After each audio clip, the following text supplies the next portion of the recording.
All right, hey everybody out there. Welcome to the pre-show for our YouTube fans out there still watching on YouTube. I would like to extend an apology to you because last time I did give details on where to find us on different podcasting platforms, but I will recognize that we have a very common name for a podcast. So I do understand that if you just search for the show, you're probably not going to find us. So the easiest way to actually find us, if you are looking, is to search for our production company name, which is Mandamus Radio. So just search for Mandamus, Mandamus Radio, and you'll be able to find the podcast. So thank you for listening, and enjoy the show. Hello, and welcome to the show, the number one podcast for people who love TV. In this episode, we will be discussing a 2021 HBO limited series from writer, director, and Razzie winner Mike White. Look, obviously imperialism was bad. Shouldn't kill people, steal their land, and then make them dance. Everybody knows that. Today on the show, The White Lotus. Hey, everybody. I am one of your hosts. I am Jay. Today, we've got Aaron with us. Heyo. We also got Tony. Hello. How we doing today, boys? Doing great. Feeling pretty good on a cloudy Sunday afternoon. It's a pleasure to be here. For all our fans out there looking to get in touch with us, you can find us on Twitter at the Show Pod. You can email us at the Show TV Podcast at gmail.com. You can find us on our YouTube page. We are at Mandamus Radio. Like, subscribe, listen to us, tell a friend. You can find me individually online at J Suesponte. Where can we find you, Aaron? At Tenacious Aaron on Twitter, and that's about it. And Tony? You can find me on Instagram at tpinquite or on Twitter at tpinquite1. All right.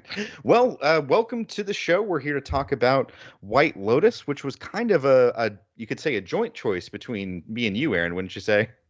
Yes, after my wife Christy was raving about it and saying that she really wanted to know what we thought about it, I definitely put it up as my offering, and I think you joined in at the last second and doubled up the chances of it being picked. Yeah, I'm pretty satisfied that we ended up choosing it. So, I guess tell us about what do we watch. So, the Wikipedia summary, so to speak, is about a bunch of white tourists who are going to Hawaii, and they're spending some time to try and relax and rejuvenate. And it shows kind of their lives, their controversies, their drama mixed in with the employees of the hotel, the White Lotus that they're staying at. And it follows kind of the stories of a couple of different groups of people who've come in for different reasons. We've got number one, Armand, the manager who's running the White Lotus. We have the Mossbacher family who's away on vacation, with Nicole Mossbacher being a CFO of a search engine. And I don't remember exactly what her husband did, who was played by Steve Zahn, but he also seemed to be successful in his own right. There was also Tanya McQuad, who was played by Stifler's mother, Jennifer Coolidge, and she apparently is a Jennifer wealthy. Coolidge. She did the great Jennifer Coolidge, absolutely, and she played just a troubled woman whose mother had died, and she was mourning the loss of her mother, and kind of in a very I don't want to say stereotypical fashion, but was trying to spread her ashes into the ocean, which may well have been her final wishes. We also had Rachel and Shane Patton, newlyweds, who were kind of learning a little bit about themselves. And we also had a couple of other individuals working there at the hotel. I forgot the lady who was working the spa's name for a second. Belinda, yes, Belinda, the resort spa manager. And we also have Olivia and Paula, which are two. Olivia is the daughter of the Mossbachers, and Paula was her friend. And then we have Quinn Mossbacher, who is the youngest son, who's a little bit socially awkward and obsessed with video games.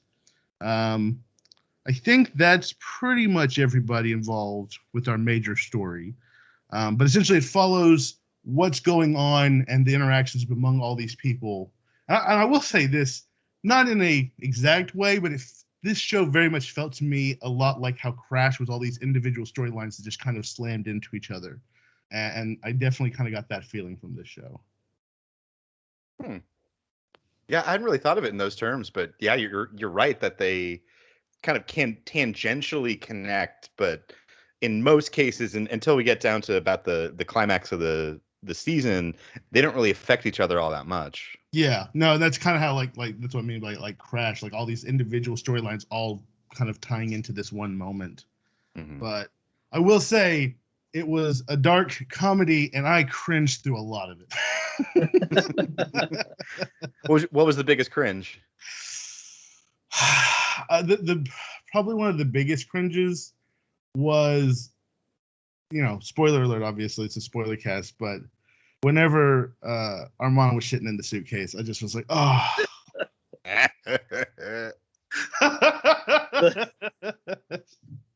The choices of what the show decided to like show in detail was just like weird. Like that was like, I think we all understood what was happening, but I can't believe they showed him like, I'm sure it wasn't like not literal, but they showed him like actually shitting out his shit into the suitcase.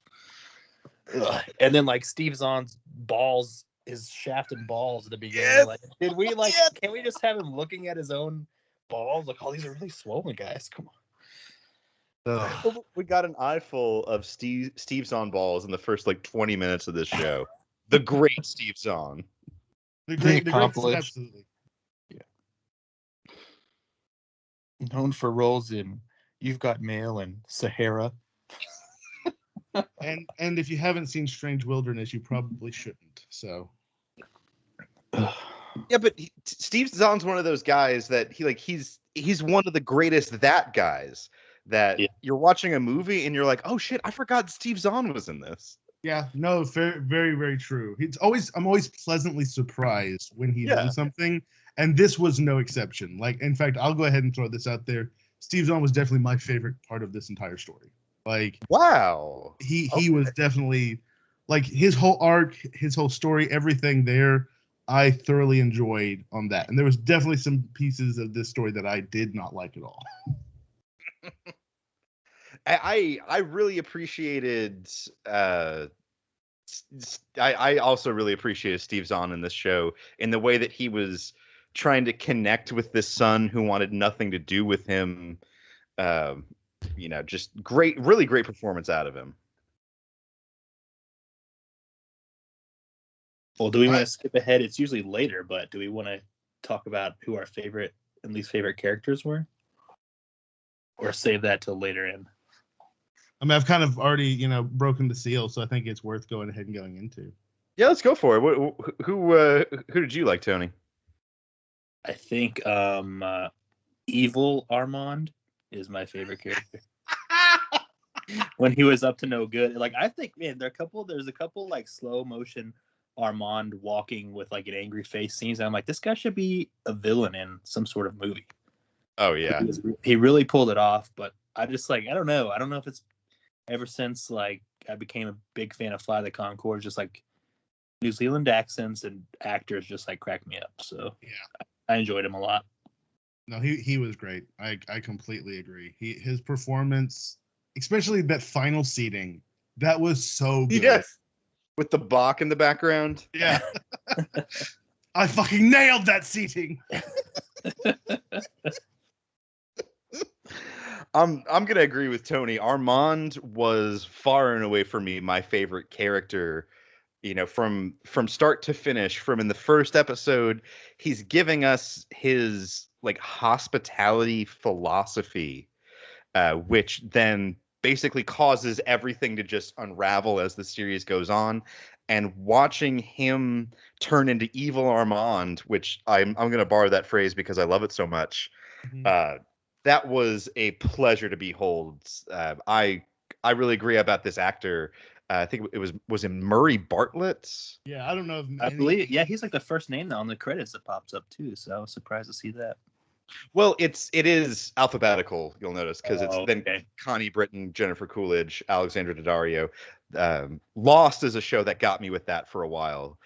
because like the first credited act there was the guy who played Saeed, and I was always like, man, I like Saeed, but is he the biggest actor on this show? Oh, I see. I didn't even pay attention. I didn't realize that. It's really But interesting. yeah, I've never heard of him. I'm sure he's famous for something, but this is the first thing I've seen him in. I hadn't seen him in anything either. Like, he's done a lot of TV, it looks like, but I will say this: he apparently is in the upcoming release, the 2022 release of Last of Us for HBO, which is another one of those video game TV show makes. So that'll be interesting to see what he does there, especially after this. I think that this I'll watch it. Yeah, it's going to raise his profile some. Yeah. Now, oh, sorry. No, I'm sorry. Go ahead. No, I guess if you have to have a PlayStation, but Last of Us 1, can't say the same for 2, but Last of Us 1 is very, very good if you like video games. So I started playing it and then my PlayStation died, but I've heard that it is an amazing story. Yeah, it gave me the feels back when it came out. I'm sure it would again if I played it. So then I guess next question is, who was your least favorite? It's kind of hard. I'll rip the Band-Aid off here. I could not stand Rachel. Like, really? I did not like Rachel. I didn't believe her character. Her entire story arc, I was like, Shane's a turd and is entitled and a giant man baby. That's all true. But I really struggled to believe that, number one, anything about her story. Like, I was not convinced by the performance. You don't just all of a sudden realize someone's entitled. Like, I understand they tried to build it as, oh, well, they've only dated for 3 months, and then there was, 6 months to prepare the wedding, and so like she's just now seeing him. You didn't go to restaurants. This guy didn't like treat the servers like shit there. Like, and maybe this is me personally, but if I went to a hotel and I paid for a different room, I would probably be a little pissed about it too.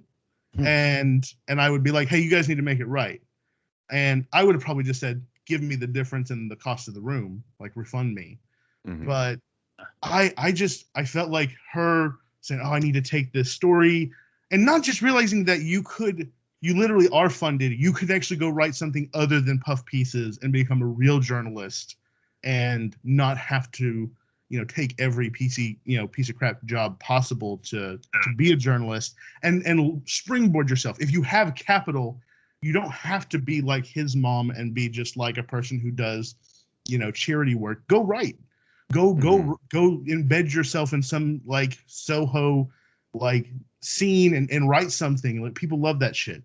I was unconvinced, and I didn't like her story arc at all. That was to me the weakest part of the story.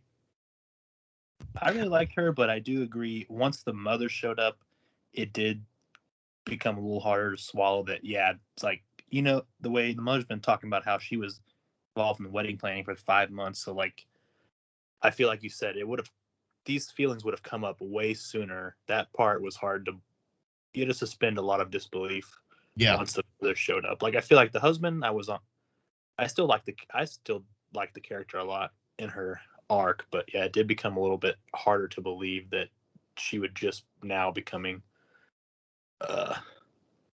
like troubled by her situation. See, I think I disagree a little bit on her character and its believability, and I think a key scene to her character was when she had that conversation with Connie Britton, who was kind of an idol to her, and then Connie Britton just shuts her down once she finds out that Rachel had written a profile of her in the past, because during that conversation we learned that Rachel basically just ripped it off of a Washington Post article, and I guess what that told me was that Rachel just isn't a good journalist. So even with all the funding in the world, she's never gonna be anything. And in subtle ways, that's what Shane and Shane's mom were kind of trying to tell her. So I think I bit harder on her being a tragic figure than you guys did. I guess to me, I just didn't buy the tragedy. It wasn't convincing, and at the same time, like rich people and their bullshit problems, I completely understand, but and he should have let it go. Like clinging on to stuff, should have let it go. But Armand did escalate, right? Yes. And that's the thing that like if I put myself in Shane's situation for one moment, and I was like, if the hotel escalated against me when I literally did nothing wrong but pay for my hotel, like I wouldn't be happy. I'd be pissed. It'd be hard to let it go. So maybe I gave a little bit more leeway to him. He was a giant man baby, you know, like, but at the same time, she was not turning down work on her honeymoon. And to me, I felt like that was incredibly selfish. And that's why I was like, I don't have sympathy for either of you. Like you're not really any better than he is. You're a pretty white girl who probably has always gotten your way because you're pretty. And no offense, like you said, she's probably a shitty journalist. So she's used to kind of having it given to her to a certain degree. And now it's way too much given to her, and she's like having an existential crisis.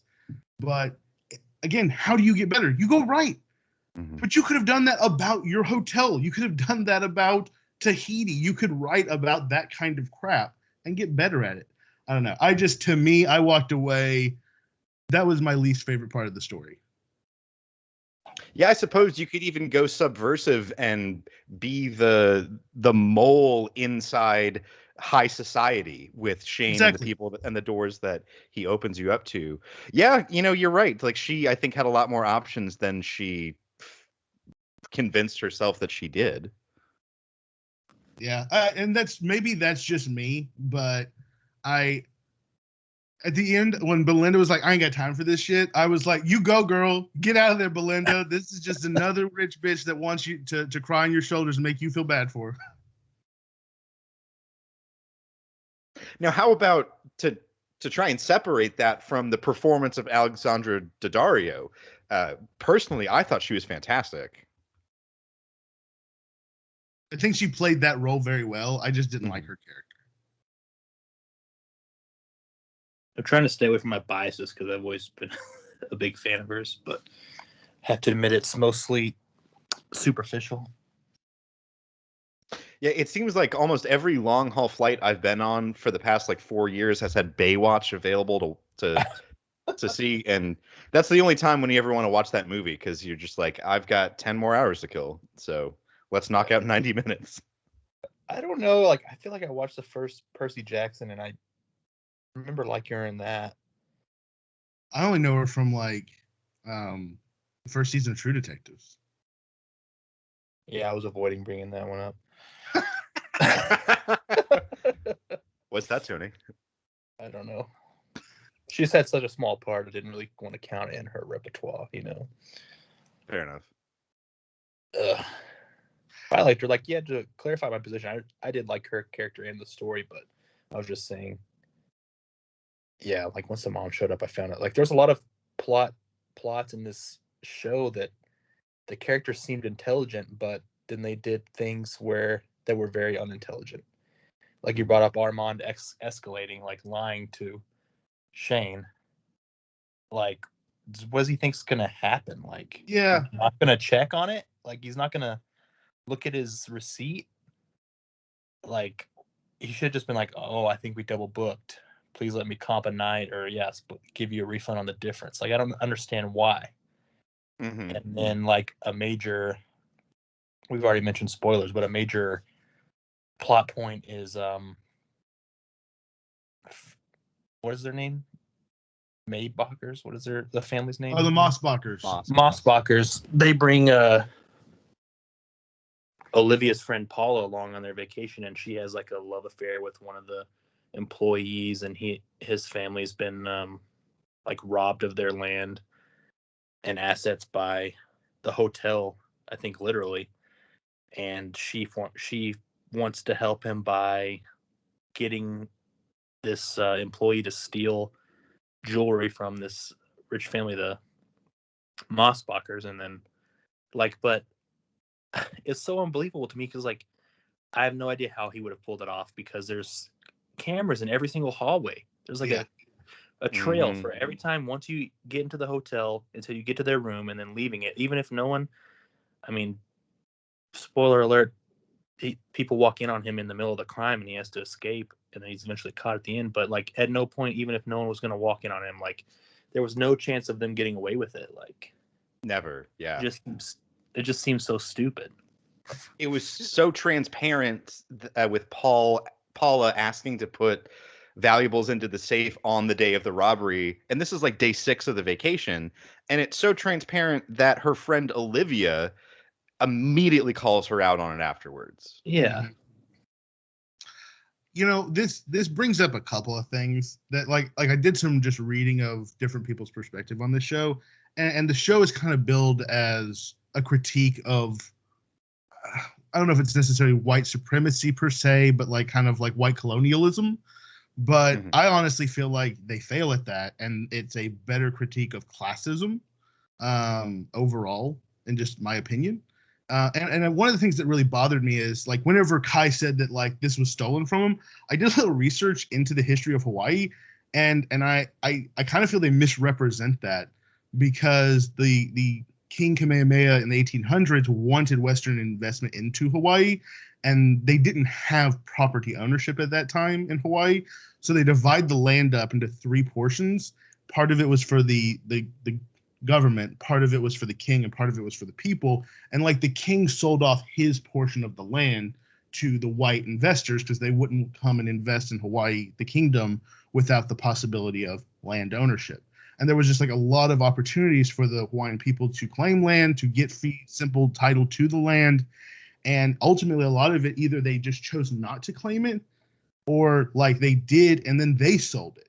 And so like I felt like that was kind of like a little bit not representing the true history of what happened. Now, colonialism is bad, like you said in the intro, and you know, making people dance for your entertainment it definitely feels wrong. But yeah, Steve Zahn was spot on with that one. But at the same time, I feel like that also kind of acts like it was like we're growing up. I don't know if you guys kind of remember this kind of legendary thing. It's like, oh, well, the white people came over to the Americas and they gave beans to the Native Americans for the land. And they were like, we don't know what land ownership is. And they just were like, it was just taken. Like the genocide and all the things that happened in, you know, North America with regards to Native Americans and all that, for sure, horrible. But this one doesn't seem the same. And also when Hawaii joined the Union, all of the land, instead of going to the feds, went to the state government of Hawaii. So there's no federal land outside of like federal buildings on Hawaii at all. So I don't know. To me, this feels different. And I feel like also all the white people, quote unquote, being the critique of white colonialism was also a weird choice. Because it feels like all the people of color, like any minority at all in the show, really faded into the background. Lonnie in the first episode, Kai towards the end, you know, it really focused on the white people for majority of the show. Yeah, I don't know. Sorry. No, I'm glad you brought up the critique of imperialism and how it fails, because I also very much felt that, because I was kind of hooked on that. It felt like the scheme to steal the bracelets with Kai was like a microcosm of this larger problem, where the solution offered by Paula is, well, just steal it from the rich white people. But what happens is he gets caught, you know, people get hurt. Kai is probably he's definitely going to lose his job. He's probably going to face criminal charges. This is going to affect his future and really fuck him over, while all of the white people just walk away scot-free. Mm-hmm. And I was trying to think, what are they trying to tell us about that solution to this problem? It doesn't work. But also, Paula is part of she may not be as wealthy as the Mossbachers, but she's going to the same college that Olivia's going to. They're classmates. Mm-hmm. She's still in an upper tier of class in the society. And she's essentially a tourist activist trying to get involved in something that she doesn't understand or know, basing it off of a, you know, 22-year-old or 20-year-olds, you know, handing down of probably family stories about what happened to them. And her suggestion essentially is going to ruin this kid's life because, 150,000 in theft, that's definitely a felony. Mm-hmm. So to me, I felt like, Paula was one of the worst characters also, because she essentially was going to walk away scot-free, insulated because of her class. Mm-hmm. So to me, that's why I said, to me, this felt like more of a critique on classism, with Tanya McQuad using the lower class people to make herself feel better, right? And it wasn't so much that Belinda was a minority, it's that she was a worker. And you could use her to make yourself feel better because that's what she's there for. She is someone that you're paying to, massage you either physically or mentally into feeling better about your position. So to me, that is the thing that I took away from this most, is that how the upper class can get away with taking advantage of people, shitting on each other, doing bad things, and very little, consequence came out of it. Mm-hmm. There was a lot of good conversation about the show on Twitter and on the internet, and one of my favorite comments I saw was that a theory postulating that Tanya is an energy vampire. That's good. Yeah. But yeah, we definitely have this stratification between the guests at the hotel and then the staff. And I'm not a man of means by any means, but I'll admit that when I travel, I do like to dabble when I can afford it into the world of some ultra luxury, and I always feel some discomfort there. It's kind of difficult to describe, but having people attend to me is not something that I'm used to or comfortable with. And it, the people of this show are expecting it. They're gonna freak out if they don't get it. I don't remember where I was going with that. Well, no, I think it gets back to the entitlement, right? Like that's what to me felt like it was about these rich people or people in this upper class, and maybe it's also a critique of just power structures in general. Because kind of like Steve Zahn at the end, he's like, "What do you want us to do about it? Do you want us to give all the money away? I know you don't actually want to do that, But at the same time, Armand is kind of taking advantage of people too, like in a power structure thing, like." He's taking advantage of the staff. He's taking advantage of the situation and his position at the hotel to try and insulate himself from, the mistake he made and to, support his revived drug habit. I think what the show did really well is, like, I feel like at one point in the series I related to and like every single one of the characters, and then also like I felt kind of like bad that I related to every single one of the characters, like the girls, the young girls, like they're like trying to call out their parents on all their like kind of like homophobic they're not really homophobic, but they're kind of like, like our dated perspectives. Yeah, like old perspectives and point of views, and like, why are you even upset about these things? Like, one of the Steve Zahn's character finds out his father had a secret homosexual past, and they're like, well, does that make him less of a person? Like, they're like, I was like, oh, I agree with a lot of, like, I know it was kind of superficial and they probably just read it in a book, but I was like, oh, I agree with them. Like, I saw myself in that point of view. And then like the son, like being addicted to technology, but then like kind of coming to appreciate nature more. It's like, oh, I kind of see myself there. And then like Steve Zahn, the dad, kind of felt myself relating to him. And then I was like, well, why is his wife being so mean? And then when you find out he cheated on his wife, I was like, oh, kind of like, I understand. I feel like I saw a little bit of myself in all the characters. And then, yeah, similarly, like Jay was just saying, I've traveled with Jay some, and yeah, we do kind of like maybe do one nice night to kind of see how the wealthy live. And I'm like, but it does make you feel bad. Like, just specifically Cambodia. We went to Camp Angkor Wat one time, and that just like made me uncomfortably like aware of the difference in like quality of life that people have, then yeah, like I felt like the same way Paula felt during the Hawaiian dance performance. I just felt kind of like, man, it's like we're making them do it. Like they have to do it. I don't know. So this raises another interesting question though, because like I don't know, like have you ever been to a Texas steak restaurant where they dress up like cowboys? I mean, yeah. Yeah. And like I'm not just saying people don't, at least most of the time, actually dress like cowboys. Like that's not the thing that we actually wear. True. Surprise. But also when you go as a tourist to Texas and you go to Texas Roadhouse and everybody's wearing jeans and those shirts that somebody wears at a rodeo, like to me it's a bit of the immersion performance. And also my other question would be like, would these dances be done otherwise? If we look to Alaska, there's a whole bunch of indigenous languages that are dying off because they're not used anymore, based off of kind of how our society evolved. And there's been like a mad rush to preserve these languages because there's just not another generation interested in learning them. So, and again, don't take this as an absolute and utter, defense of capitalism exploitation, but would those things still exist moving into the modern world, but for things like this?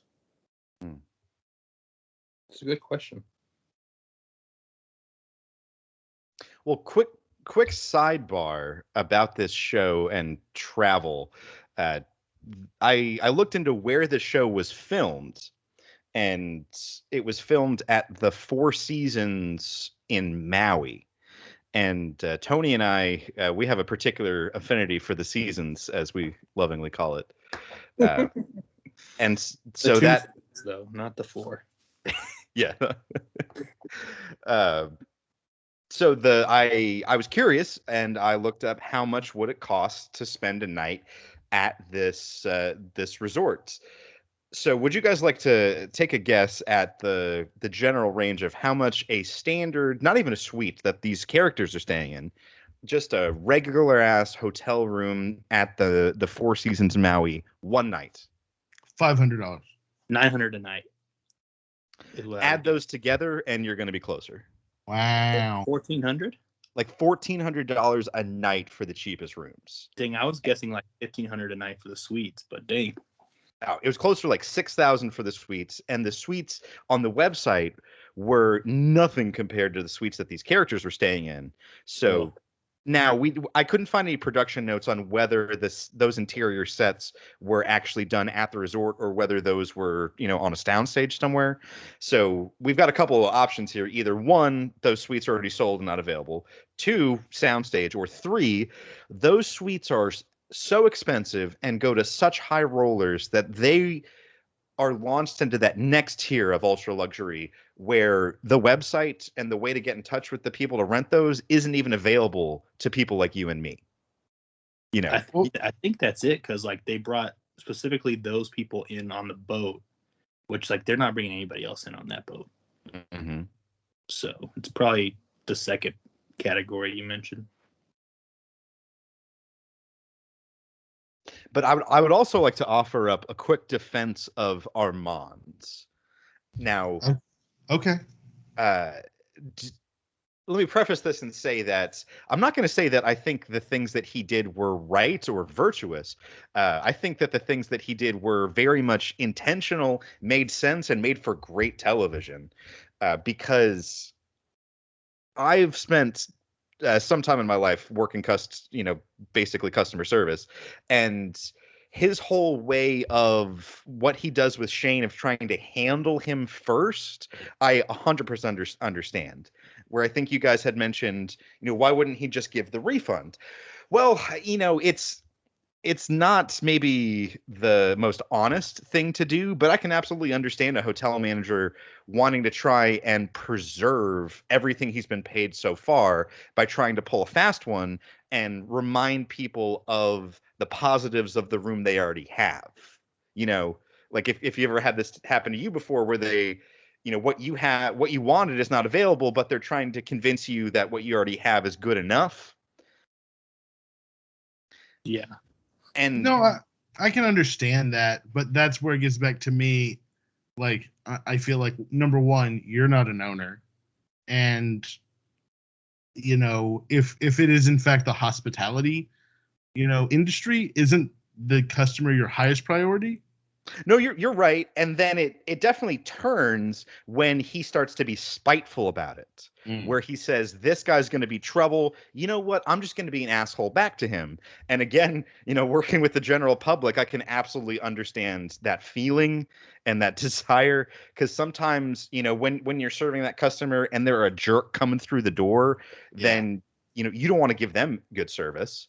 Now, you're also right that Armand escalates things, because there's one point in the show. I think it's episode 3, the one where they go out on the boat, where Shane and Rachel go on the boat with Tanya.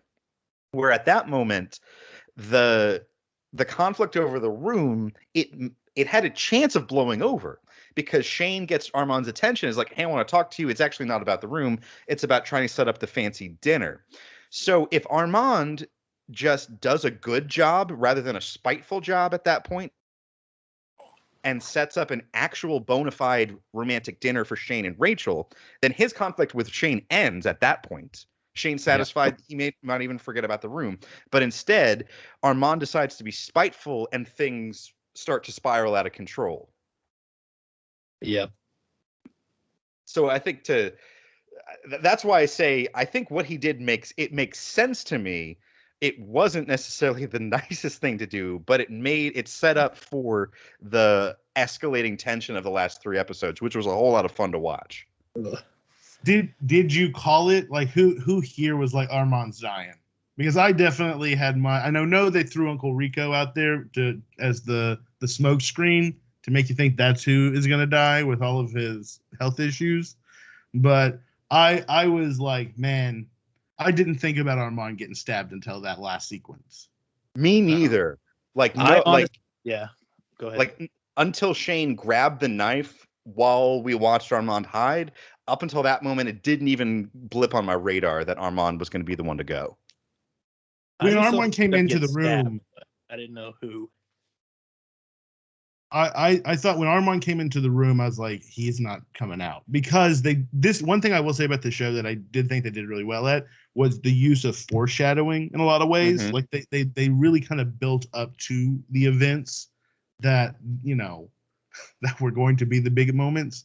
And so with Shane finding out about the Mossbachers and him getting the knife, and then the escalating tensions when he walked into his room, and Shane had earlier said, "Hey, you don't need to be by yourself. There's a crazy, person out there, and I got to protect us." There was enough foreshadowing once it got to that moment. I was like, "Oh God, this now we've telegraphed it. He's not getting out of this." But I like that when the tension is building, that's when they threw in Uncle Rico to give you another option, so that you couldn't just be like, "Oh, Armand's gonna die." I also thought that there was a chance that Paula was going to commit suicide. Like, that was another one, like, over what had happened. Mhm. Like, I was like, oh, Paula, getting anxious, getting concerned. What if it flips out that way? Also, if you remember the very last, after Steve Zahn has his heroic moment and saves Nicole, like, even Olivia's demeanor towards her family kind of shifts, right? She kind of drops the act, and it's more like, this is my tribe, which I thought was very, very alienating of Paula in that sequence. I thought the whole thing got me with Paula. I thought the whole thing was a setup for Paula. I did think suicide after the robbery went awry, but I thought the whole thing, because the girls, Olivia and Paula, have just like a crap ton of medications and drugs that they've smuggled into Hawaii, which I don't know how they got them on the plane, but anyway. I'll tell you later. But there's like one. But there's like the moment when they're like kind of like counting their supplies and all, they're like gathering their resources, like what all they have. And there's only one medication that's like actually a medication. She's like, I have panic attacks, so we can't eat too many of it. Like, we can't do too many of this one specific medication. I think it's the Klonopin. Yeah, it was Klonopin. Klonopin. And that's like the first thing that Armand starts taking. So I thought the setup was going to be like, he's going to blow through their whole stash of Klonopin. She's actually going to have a legitimate panic attack and not have any medication. Like, that's how she was going to die. And then I thought they kept referencing like cleaning protocols. I thought I was going to be like a COVID comment. Like I thought they were going to rush him into the pineapple room, Rachel and Shane. And like the German couple was actually really sick with some sort of like actual deadly disease or virus. And like his wife, Rachel, was going to get that disease because of all this rushing to get into the room. They're going to finally get in the room, and then she's going to get sick with something that the German couple had and die. I thought they were setting that up too. So until Shane got back in his hotel room at the end of the series, I didn't think it was going to be Armand. It sounds like all three of us really, how should I say this? That at least the mystery of who was going to be the body being loaded on the plane, it sounds like that was a pretty effective mystery for all of us and kept us guessing. Yep. And I've got a theory for how they did that so well. And okay. I watched the show twice, and it didn't quite click for me until the second time. But the very first scene of this show is Shane in the airport, ostensibly in Maui, waiting for his flight to Honolulu and then eventually back to the mainland. He talks to a couple about his honeymoon, yada yada.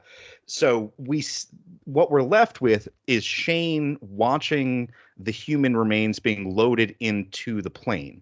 So I think that throws us off of both who is the body and who caused the death, because we know that it wasn't, we actually know that it wasn't, or it's hinted that it wasn't a suicide or an accidental killing or a natural death, because the couple that Shane talks to says, I heard someone was killed at the White Lotus. Oh, I didn't remember that. So you're primed to think murder from the beginning, and then it's, well, who's going to be the body, who's going to be the perpetrator?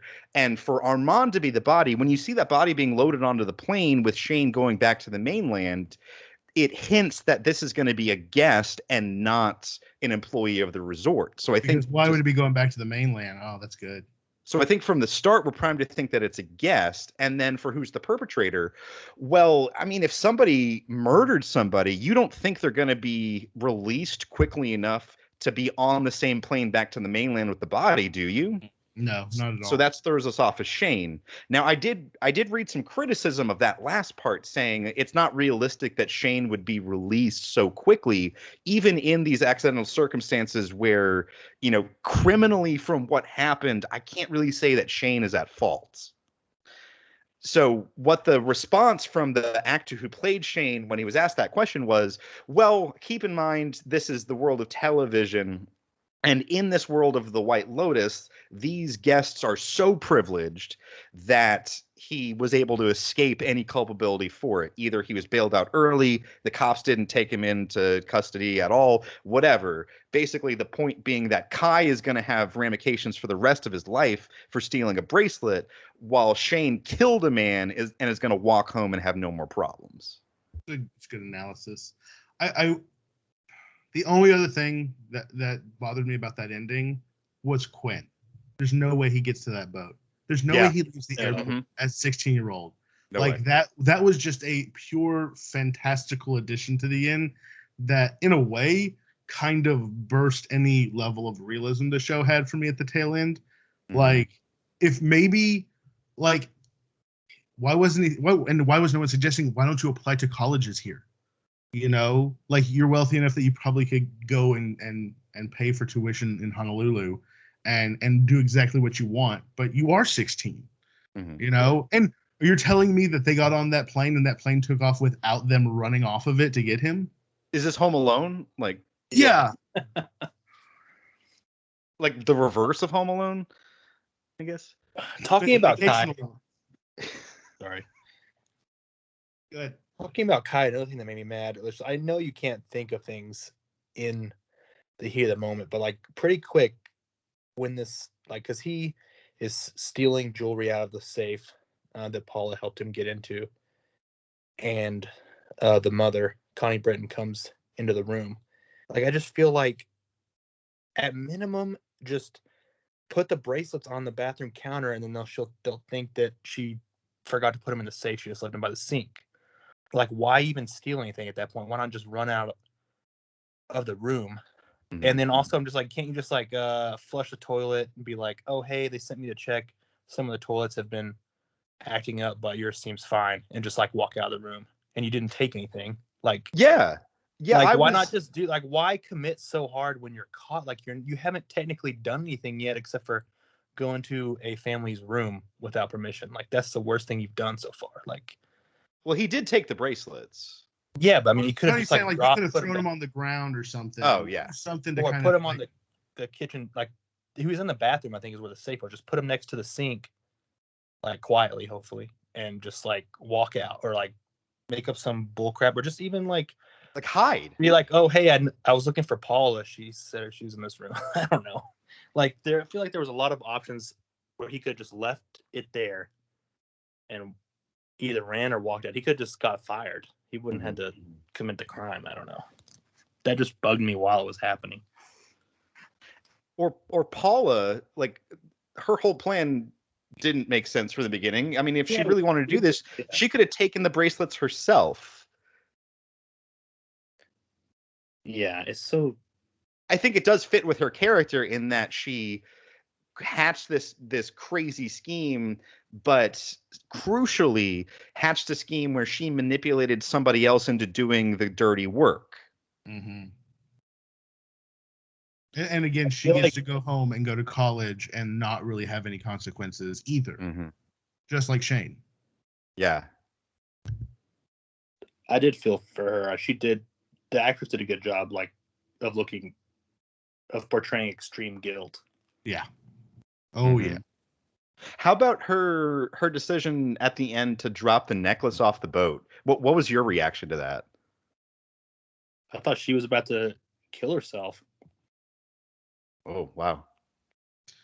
I think she didn't want to remember. Like, and again, these people have the luxury of forgetting any trauma, so to speak, that happened here, any harm that they caused, any, burdens they laid upon the staff, because they get to go back from their vacation to their lives. And I think that was one of the things. Again, that gets back to kind of like how the upper class gets to exploit the lower class, and it's no big deal. And especially at the very end when Belinda has to go from just absolutely defeated look to the fake smile welcoming the next batch of people there. There's not even time to process what happened, right? Like, they have to get back into theater, into the presentation of, this is your vacation. It's all about you. Let's make you happy. Mm-hmm.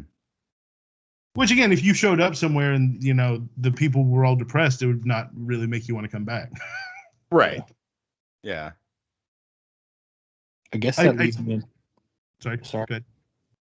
I was just going to say, that leads me into, I guess because it's so obvious what's going to happen, I guess Tanya is my least favorite character just because I didn't care at all about what happened to her. And it was very easily seen that she was never going to help Belinda. So it's just like, I was just waiting for that to happen. Yeah, the telegraphs were huge. Yeah.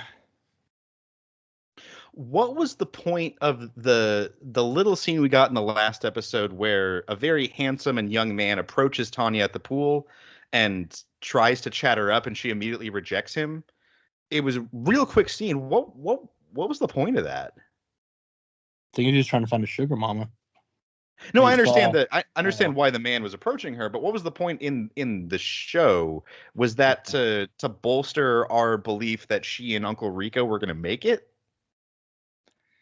I don't know. I took that as him being like a male gigolo or something. Like, he was looking for someone that he could make some money off of, and perhaps she also, being a wealthy, woman of means, had run into in the past, and here she's turning down the ability to use her money to get relationship for someone who somewhat seems interested in her and willing to sit through some of the crazy. Yeah. Because that whole sequence with Rico, and I know that's not his actual name. What was his name in the show? I can't remember. I can't remember it either. Like, I've constantly referred to him as Uncle Rico. I definitely sent a text to all the guys I went and saw Napoleon Dynamite with in high school, saying Uncle Rico returns. The guy from Not Black Lives Matter. That was a funny joke, dude. That was terrible. Well, the moment he said BLM, I was like, Bureau of Land Management. Yeah, it's gonna be awkward. Oh gosh. I could not. his illness, like, man, what kind of illness is it where you cough to the point where you can barely breathe, but you have no problem swimming all the time, like laps, exercise? Like, what kind of illness is this? Mysterious illness number one, yeah, TBD. You know. Okay, good point. Yeah, because he's like, every time he needs an excuse, like, I'm gonna go swim. He's doing laps like 2 or 3 times in the series, and I'm like, how can you do anything that's like cardiovascularly like straining, but then like you sit up in bed every once in a while and just have a coughing attack, like you're about to start coughing up blood. It kind of reminds me of the way they portrayed tuberculosis in like old timey stories, where it's like, oh, I'm dying of the consumption, but only when it needs to be done for the story. I got the black lung pup. Yeah, exactly. Okay, last comment on this stupid robbery, and then I'm done. I promise. But like, these kids all had their cell phones attached to their hips. I know Kai did, and I know their cell phone. They're sitting on the dock. They're not in the middle of the ocean. I know they had cell phone numbers. Why is Paula not freaking calling him, texting abort, or calling, just like, hey, about that date we had later? Don't do it. Mm-hmm. We're not gonna be able to do it. Like, we can't. Like, yeah, like, what the frick? She just like, I hope it works out. I think just gets back to immaturity, not thinking. Paula just did not actually care about Kai. It was tourist activism. That's how I felt about it. Yeah. Now we've all been pretty critical of this show, but at least for me, it's been almost like you want to criticize things that you like more, in a strange kind of way.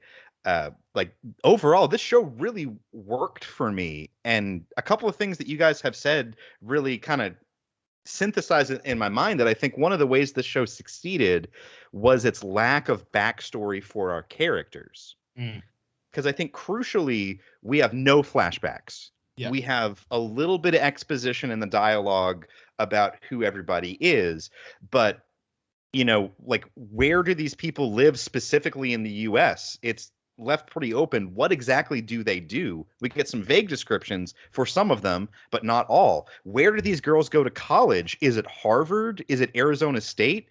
Because honestly, I believe either one. Like, I think that with that, I guess it's California. It allows us to fill in those gaps a little bit, and to some degree, these characters become, for each one of us, whoever we want or need them to be. I think what really put this in my mind was what Tony said about identifying with each of the characters at some point in the story, because that you're 100% right. That happened for me. It hadn't really occurred to me until you said it. I definitely. Sorry. No, go ahead. I just felt, feel like, I don't know, kind of like maybe think about my own opinions, because a lot of times I'm just like, I agree with what this character's saying, and then like a character's arguing with him, and I'm like, oh, now I see how like my own ideas are like wrong, I guess. Well, I think number one, it gets back to nuance and how complex a lot of these issues are. Like, I think one of my favorite points is where, Steve Zahn is like, I used to be the good guy in the room saying, yeah, those guys are bigots, and now I'm a de facto bigot because I look like them. And like, just in my own experience with like my family, I've had them say, hey, we grew up in desegregation. My dad was a white kid desegregated into an all-black school, and so he has a very unique perspective on that time period that we were born so past that we don't even know about it, right? And so I feel like a lot of times, like, when there is that generational divide, there's a lot of things that the younger kids don't understand or know. And at the same time, with like we were talking about, like, out-of-date perspectives, the parents don't really care to update or understand. But it's not a easy, oh, well, let's just give money to everybody and solve the problem, problem. It's a lot more complex and overlapping, and it doesn't have an easy answer, So I think that it's they did a really good job of pointing out how messy all these problems are, and how there aren't really good, easy, one-size-fits-all answers for anything. And it does make you think, because it doesn't it doesn't just portray the white people as bad. You know, like, I mean, there were white people that were getting taken advantage of too. Like think about like Dylan and all the guys that are working with Murray, right? I thought that was really kind of interesting. Instead of it being like a guy taking advantage of women who work for him, it's a guy kind of taking advantage of guys who work for him. He's giving them drugs so they'll party with him and you know, licking butts, which, you know, that scene was super awkward. Amazing. Amazing. No, that the telegraphing on that one, I just was like, this is just the slowest moving train wreck ever. Yeah. Oh, quick sidebar on those. One of my favorite characters that we haven't talked about yet is Hutch, also known as the boy with the khaki face. Amazing, because he's not only does he end up partying naked with Dylan and Armand in the last episode, he's also the bartender in the episode where Armand goes to the bar and gets wasted, just drinking straight whiskey, and offers to fuck Steve Zahn in the ass. Oh gosh, would you like to? It seemed like, to be fair, it seemed like he did want to find out. He thought about it. You can see he was considering it. Yeah. That next day, that was definitely also super awkward. Amazing. I liked speaking of the Moss, I liked how open, like, of a family dynamic, like conversationally, the Moss Box were with each other. Like, they told their kids to cut it out on certain subjects, but I felt like it was like they could really say whatever they were thinking and feeling at this whatever time they felt it, and it wasn't really like the parents weren't really judging them about it, and they weren't like super guarded really. I guess they hid the fact that Steve Zahn had an affair for years and years, but I just like, I don't know, I kind of like the family dynamic there in that group. I just looking up, sorry, real fast, I didn't know this, but Dylan was an American Vandal. Really? Yeah, I'm trying to figure out who he was, but yeah, that he was Brandon Galloway. I don't remember who that was in American Vandal, but I know we both watched it and really enjoyed it. Yeah, I don't know either, but American Vandal, amazing. Amazing. Molly Shannon also was really performed well in this. Oh yeah, as like that horribly entitled, hateable mother-in-law, 100%. Yeah. She's just really good at playing those type roles.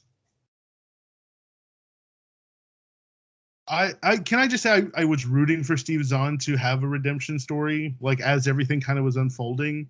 Like I don't know, maybe this is a little bit too much of, you know, white guys get too much leeway, but it really set it up for him to redeem himself and kind of get back in good graces with his wife after all kind of the stressors and situations that unfolded.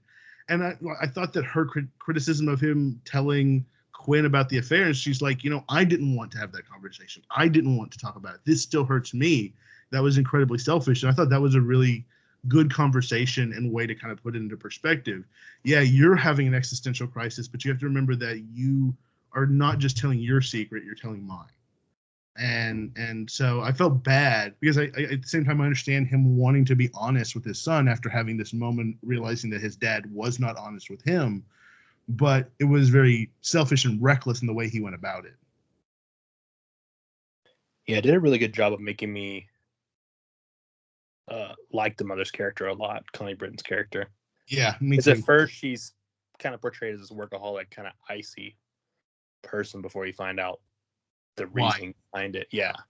And then like I almost like the opposite, like I was almost mad that she kind of like seemed to turn a corner just because he tackled that guy to the ground. I'm like, that is really nice and brave, but I feel like that's something maybe even a passerby on the street that saw someone getting mugged without a weapon would do, like at least push someone out of the way or something. Like, I don't want to take away from the act of bravery, but I just was like, I didn't feel like she would be that forgiving that quickly to just like it almost like wipe the slate completely clean. Well, with existential moments like that where you think you're gonna die, it shifts perspectives, right? So I guess to me, I agree there still needs to be a discussion about that and, you know, mea culpa, but I also think that that's kind of a little bit of a situation where those other things faded into the background to some degree. I mean, even I guess like a renewed honeymoon period, if you will, but though that will eventually fade, and they'll still have to deal with whatever issues they have. At least that's how I took it. Yeah. Did anybody believe that all these characters actually read as much as they did in this series? Hell no. The guy was reading Blink the entire time. So yeah.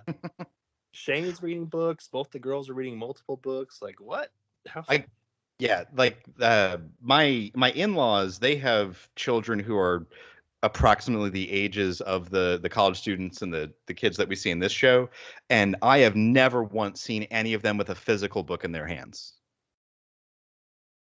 Like the girls were honest when they said they had book prop people, right? Yeah. Yeah, I thought that was pretty meta. Now, I do 100% believe that it was going to take Shane his entire life to read one book. I do believe that part. And Blink's not that hard of a book to read. It's just funny because like my dad read Blink like last year, so it's one of those books that like it's like a pop culture. Was it Malcolm Gladwell, right? Yeah, and like I really like Malcolm Gladwell, but like in in measured segments, because it is.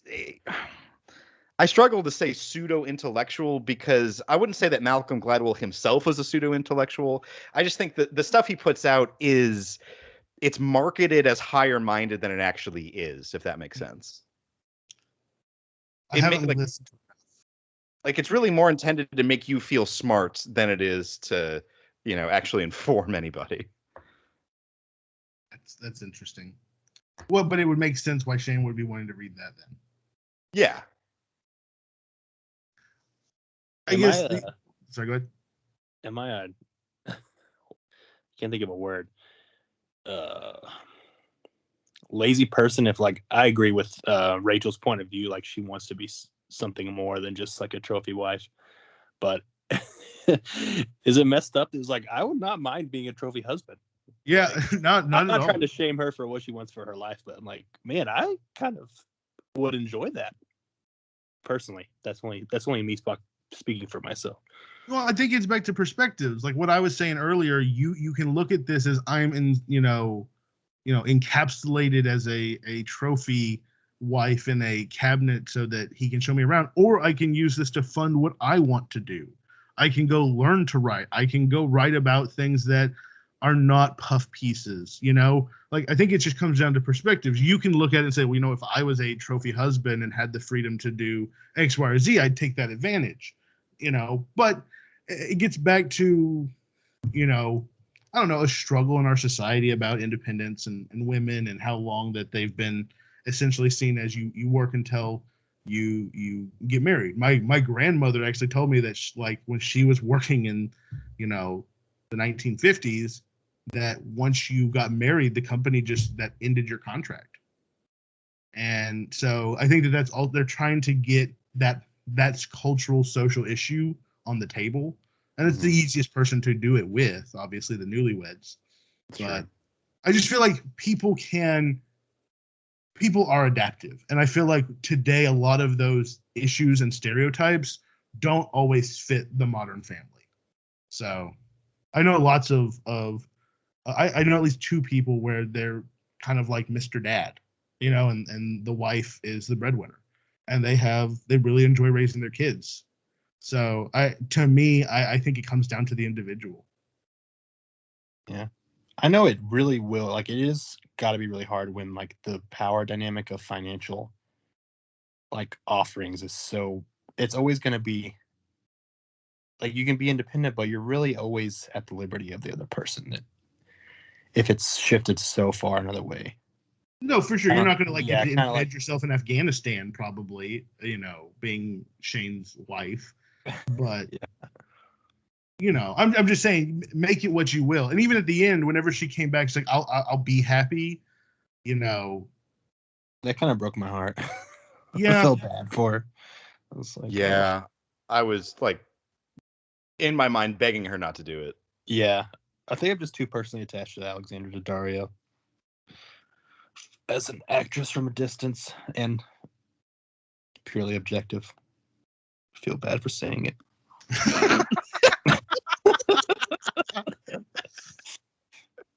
I want to say this also: the visuals, the camera angles, the music. Oh my god, the music is a 10 out of 10 for me. Like, I thought that the production of this show was outrageously high.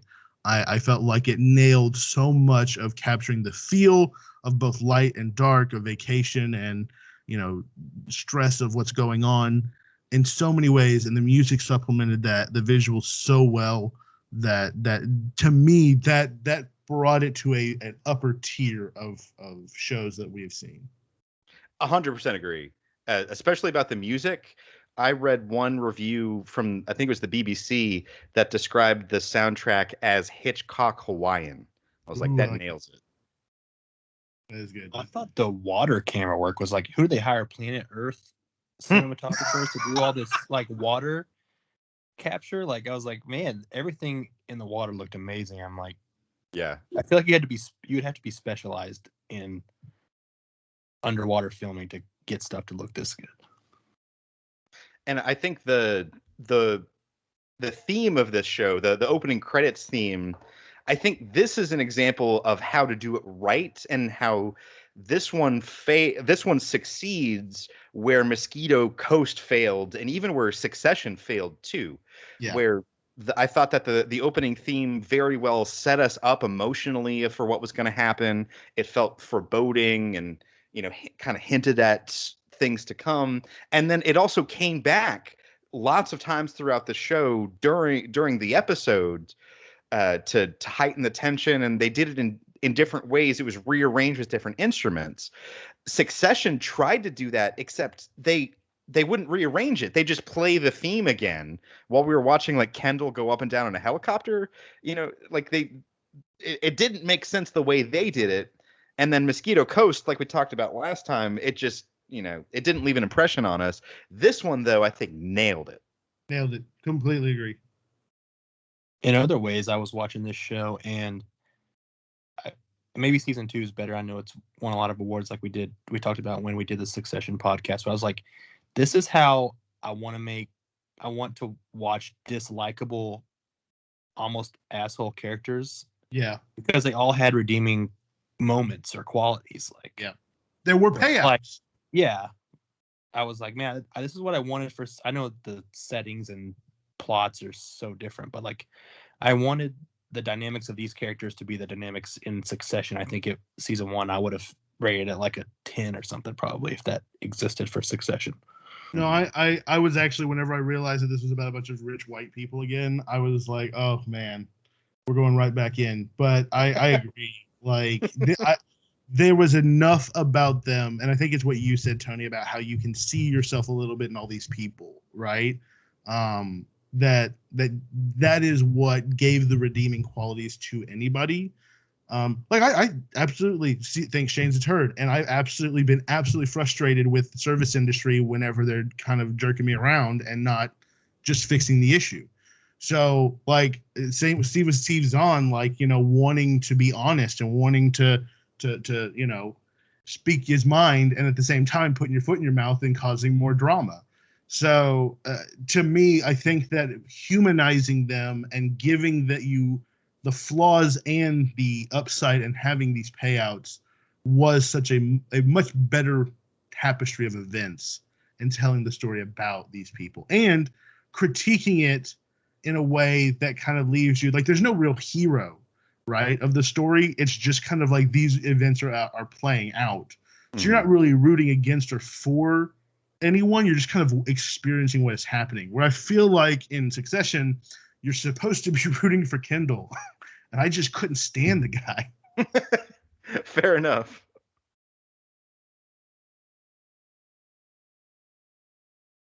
So I guess, are we ready for pre-show, post-show discussion on scores?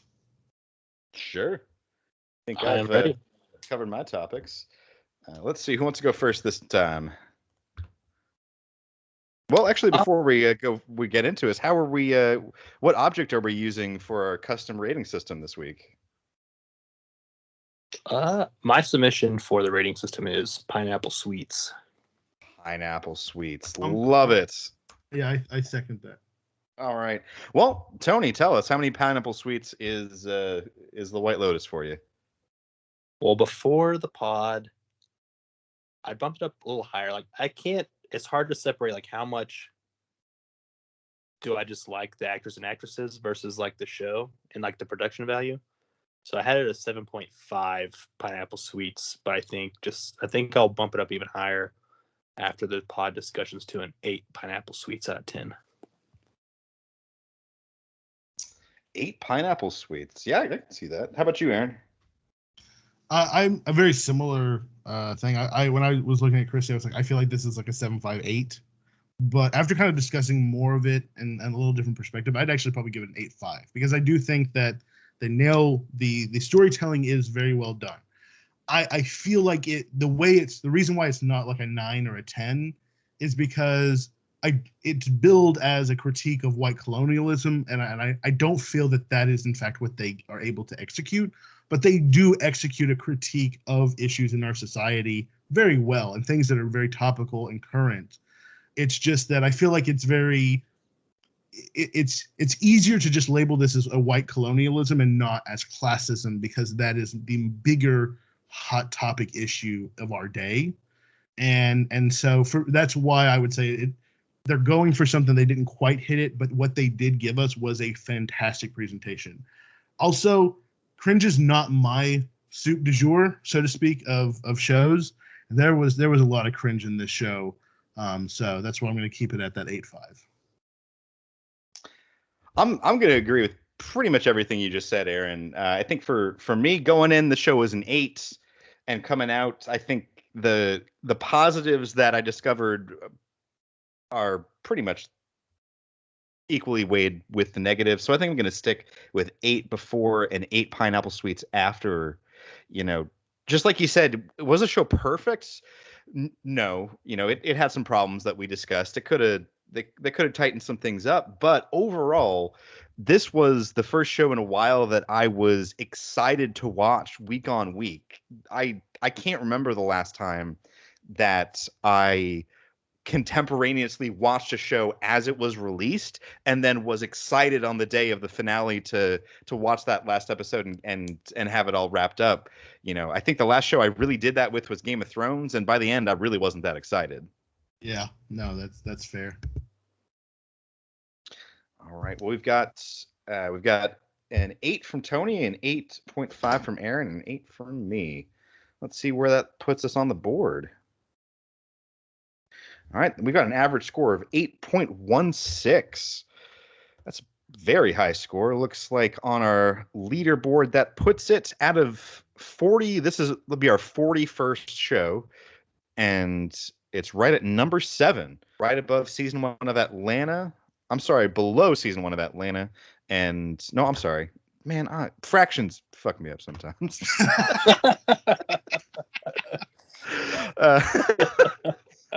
It beats season 1 of Atlanta and is just behind the first season of Doom Patrol.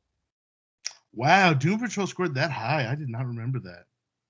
Yeah, we enjoyed Doom Patrol. Looks like we had an 8.5, a 7, an 8.5, and a 9. I have to say, Brendan Fraser, I feel like gets a lot of bonus points just for it kind of also being his redeeming story. Fair enough. We in the Fraser songs, like the McConaissance from like 5 years ago? Is he gonna be able to make a comeback? Is Fraser gonna make a comeback? Yeah, Brendan Fraser. Oh, I think he is. Like, he's getting more roles outside of Doom Patrol now. So, and I think that the post Me Too era has helped him kind of get a redemption from the audience. Mm-hmm. Yeah, man, I watched The Mummy 1, and man, I still love that movie. So good. So good. He's just like a good leading. He's like a better Chris Pratt, is what he is. I like that. He's like or he was back in the day. I'm sure he's not anymore, but it's like, man, if 90s Brendan Fraser was in Guardians of the Galaxy, be even better probably. I'm gonna agree with you here, Tone, because I think that Brendan Fraser, especially Mummy era Brendan Fraser, it's funny, it's action, it's all the stuff that they kind of like nailed with Star-Lord. So it would have been a great choice, a great trade out. Well, we've got our scores in. Shall we consult the wheel of randomonium for what we're going to watch next? I think that is. Do you want to set us up, or do you want me to set us up? I'll let the master set us up. All right. So, for those of you who are now watching the video podcast, we have the wheel of randomonium up on the screen, and we are doing what we had discussed previously, the season 2 wheel of randomonium. So we're doing a show that we've already watched at least the first season of, and we're going to watch the second follow-up, the sophomoric season. And what we have on the wheel today is not necessarily individual offerings, but just 4 shows that we chose from the list that we all pretty much enjoyed and wanted to dig deeper into. So we have What We Do in the Shadows Season 2, The Boys, How to Sell Drugs Online, parentheses Fast, and AP Bio. So going to just do a quick shuffle, and then away we go. Where's our monk chant sound effects? Oh, What We Do in the Shadows. Yes. Heyo. Excellent. And this is good timing because season 3 is also going to be premiering in October. It's this week. Is it? Oh, I thought it was like in October, man. No, it's coming up. And like, something. Sorry, go ahead. I was just saying, I feel like all the seasons are shifting. September 2nd. That's Thursday. Yeah. Wow. Amazing. I think I don't know what network it is. I think Wellington Paranormal has made it over to the States now, right? Which was like has the cops from that movie What We Do in the Shadows. Yeah, it's on HBO Max. What show is this? It's like What We Do in the Shadows before What We Do in the Shadows, I think. It's called Wellington Paranormal. It's a spinoff from the What We Do in the Shadows movie, if you've seen that, where you know how they interact with cops at one point? Yeah. It's about those cops. Okay, that's interesting. No, I hadn't. I've only seen bits and pieces of the movie What We Do in the Shadows. Mm-hmm. I just when we watched the show, that was kind of my first induction into it. You know, Lindsay's been watching Wellington Paranormal, and she says it's really good. So, you know, that might be some extra credit out there. Oh, corollary show. I'll have to give it a go because I think I need to rewatch. I think I've watched most of season 2 of What We Do in the Shadows, so I'll have to rewatch it. But maybe I'll supplement that with Wellington Paranormal. I love the characters in the show. I'm so excited. And also Matthew Berry, just like hands down one of my all-time favorites. There are a few actors that if that they're in something that I don't care what it is, I'll watch it, and he's definitely one of them. Have you watched season 2, Aaron? I'm pretty sure I already have, but it's also been a while since I watched it, so I'm excited to rewatch. In fact, I may watch season 1 and 2 just to kind of prep myself for season 3. Yeah, I think it's in season 2, but Jagged Daytona might. Yeah, yes, yeah, just for that Daytona. one episode. Just for that one episode. Very good. Well, I'm excited, and I guess since number 1, I think we've all kind of already started watching it or seen it. I think we could probably do this one pretty quick too. Yeah, I think so, and I'm excited. Very good. Well, I think that is it for the show, ladies and gentlemen. Yeah, thank you all very much for listening. Thank you to my co-host Aaron and to Tony for being here for the discussion. See you next time, America. Salutations, Internet. Auf Wiedersehen.